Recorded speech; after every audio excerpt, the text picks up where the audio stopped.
Hello po, my YouTube channel. I'm still here, parental. So, naalala ko lang yung kwento ko dito, yung out of country kami, family namin, going Thailand. May nakita ko yung mga buhay dun sa tubig.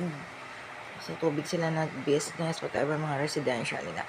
Yung minsan yung mga IQ sa tubig, minsan challenge ako ng mga friend ko yung tubig daw, walang puwang, parang gano'n. Kasi yung depressed daw ako, pangit, whatever. So, ngayon daw sakto, ano pa, platforms.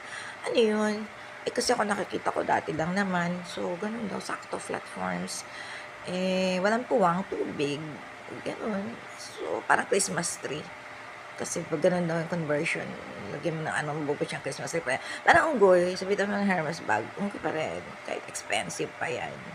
So, ano pa mga IQ? Iba tayo IQ. May mga professional naman, IQ. May grade 1 na IQ. Ano pa more?